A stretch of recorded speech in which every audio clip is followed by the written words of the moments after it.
Welcome back to Market Headlines. Government is now developing mega social projects, so-called food estate, in central Kalimantan.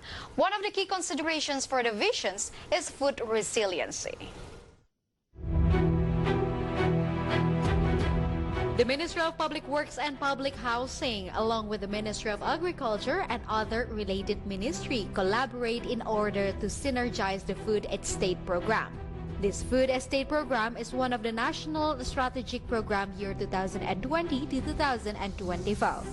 Since society is now entering 4.0 industry, therefore, government is about to apply modern food estate, which involve getting farms to go high-tech. This may lead into improved domestic productions that will be one key area in efforts to achieve food resilience. Food estate program will start soon in October 2020, while the completion target will be in 2022. From all sources for IDX Channel.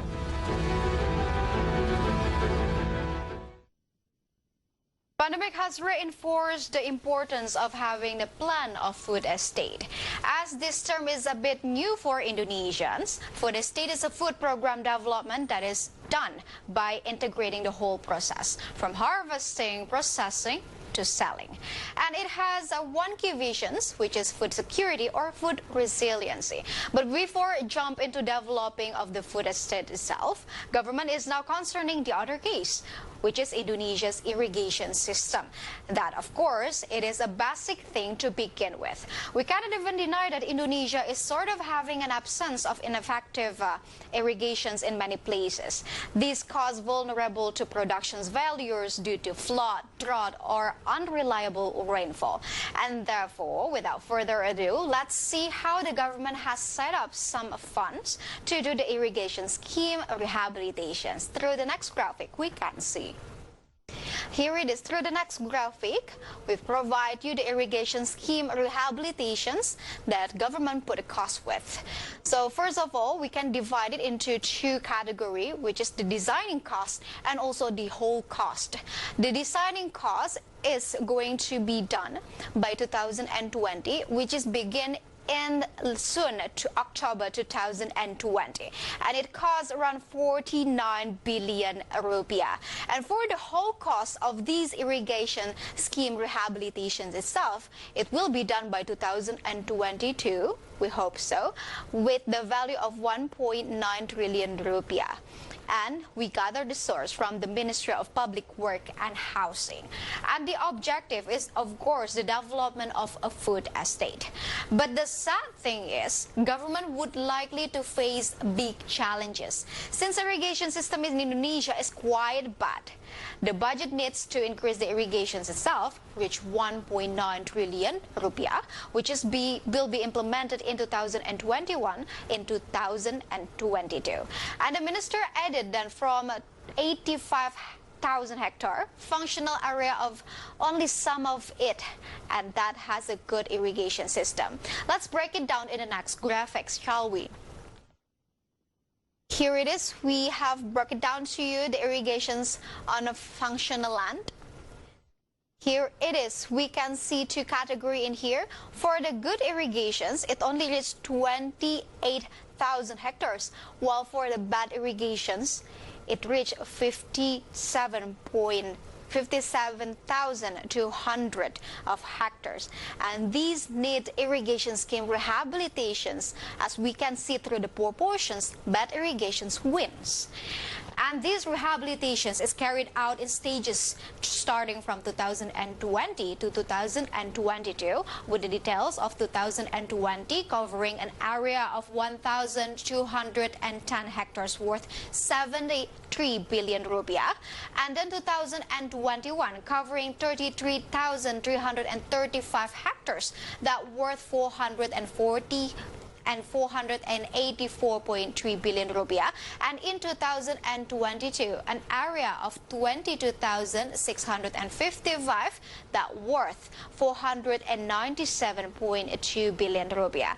And actually the performance of the irrigation scheme is influenced by many factors such as socioeconomic, agronomic, and environmental and technical. And therefore government believes that the involved with the programs of rehabilitations is is better rather than the new constructions. And therefore, let's see through the next graphic for the diversifications. Here it is. We can see the food estate total land. From whole the land of the government that used to be intensified will be in the number of 84,000 hectares, while for the extensifications land, government took only 79,000 hectares from the total of 164 hectares. Through the proportions, we can see that government is allocating intensifications land rather than extensification land, as the government try to enhance the profitability and the benefits from the existing lands rather than open up new land to make the cultivations things.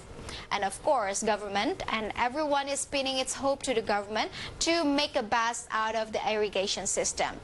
Because with a good irrigation system, food estate is ready to be kicked out and hopefully will go with plan, as the completion is targeted to be in 2022. And Public Works and Housing Minister Basuki Hadimulyono stated that the land planned for the food estate was previously developed by the government in the mid-1990s, but had since been abandoned. Quite long ago, right? It means that the government has noticed from a long time ago that food estate may bring a huge benefits to the country. Let's see the benefits through the next graphics, shall we? Here it is. We concise it as the benefits of food estate will bring more added value to the local farmer. And the next one is farmers can develop their products in the large scale.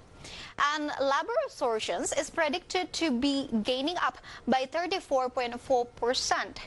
And not to mention about in the fourth point, we got integrated productions, processed and trade central, which is more comprehensive that will be done in one place.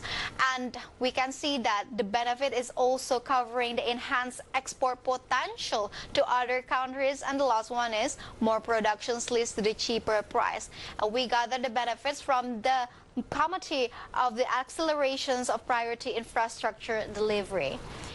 To gain all the benefits, all state stakeholders should wisely and comprehensively consider all aspects in the implementing the food estate projects and policy. There are some ministries that in charge in this food estate program. And what are those? Let's see it through the next graphic.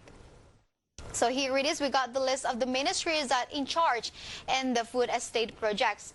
And first of all, we got the Ministry of Agriculture, that is linked with the Ministry of SOE, Ministry of Public Work and Housing, and Ministry of Defense. And all these ministries has a various method on running the food estate itself. But the foremost project goes for the Ministry of Public Work and Housing along these other ministries. And related to the synergy of four ministries, Ministry of Agriculture remained in a full charge and aspect of cultivations from pre to post-harvest in order to increase the productions, both in quantity and quality if necessary until it could be exported.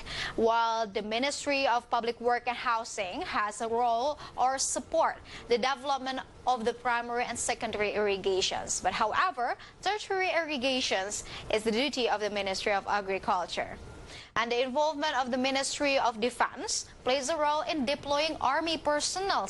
This involvement is very important considering that the armies in every village plays a big role, so it will be very helpful to accelerate land processing, planting, grain absorptions, and also has a strong supervisory functions in the field. While state enterprises is in charge to distribute goods, even better to export. And viewers, we are nothing but the best for our government in handling the food estate as soon as possible, and we hopefully goes into the target by 2020. And stay tuned to market headlines because we will be right back after this quick break.